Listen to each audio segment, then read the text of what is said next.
South ఇండియాలోని అతి తక్కువ ధరలకి రత్నాలనందించే ఏకైక సంస్థ 6JVR.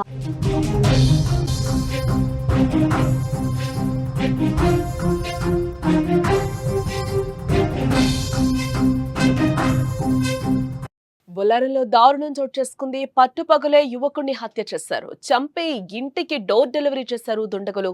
మృతుడు జయప్రకాష్ గా కూడా గుర్తించడం జరిగింది.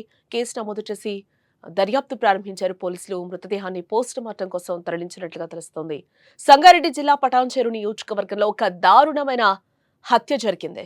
ఈ ఘటనతో స్థానికులు తీవ్ర భయాందోళనకు గురయ్యారు. ఒక్కసారిగా జిన్నారం మండలం ఐడిఏ బొల్లారం మున్సిపల్ పరిధిలో నివాసం ఉంటున్న జయప్రకాష్ అనే యువకుడిని గుర్తు తెలియని వ్యక్తులు అత్యంత దారుణంగా చంపేశారు. అంతేకాదు హత్య చేసిన తర్వాత అతని మృతదేహాన్ని ఇంటి ముందు పడేసి వెళ్లిపోయారు. ఈ ఘటన చూసి స్థానికులు ఒక్కసారిగా కూడా షాక్కి గురయ్యారు.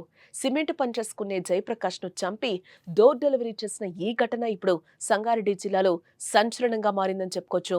హత్యకు గురైన జయప్రకాష్ కి కేవలం 22 సంవత్సరాలు మాత్రమే. అతను మేస్త్రి పనిచేస్తూ తన జీవితాన్ని కొనసాగిస్తూ ఉన్నాడు. స్వస్థలం ఒంగోలు అయినప్పటికీ చాలా కాలం నుండి బొల్లారం మున్సిపాలిటీలోని కేబీఆర్ కాలనీలో నివాసం ఉంటున్నాడు. రోజు మాదిరిగానే తన పనికి వెళ్లిన జయప్రకాష్ తిరిగి రాత్రి ఇంటికి చేరుకోలేదు. కానీ దుండగులు అతన్ని చంపి రాత్రికి రాత్రే అతని మృతదేహాన్ని ఇంటి ముందు పడేసి వెళ్లిపోయారు. ఉదయం నిద్రలేచి బయటకొచ్చిన స్థానికులు ఈ దృశ్యాన్ని చూసి ఒక్కసారిగా భయపడిపోయారు. వెంటనే పోలీసులకు సమాచారం అందించారు అక్కడ స్థానికులు. పోలీసులు వెంటనే ఘటనా స్థలానికి చేరుకుని కేసు నమోదు చేసి దర్యాప్తు ప్రారంభించారు.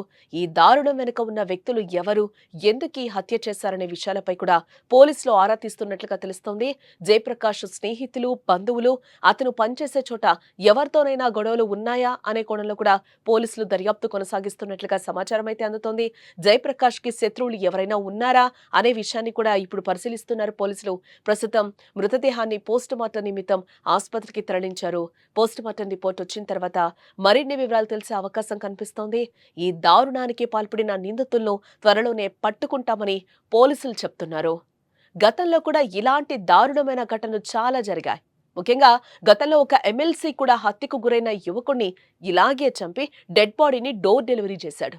ఆ ఘటన కూడా అప్పట్లో ఒక తీవ్రమైన సంచలనమే సృష్టించింది. మళ్ళీ ఇప్పుడు పటాన్చెరులో అలాంటి ఘటన జరగడం ఇప్పుడు కలకలం రేపుతుందని చెప్పుకోవచ్చు.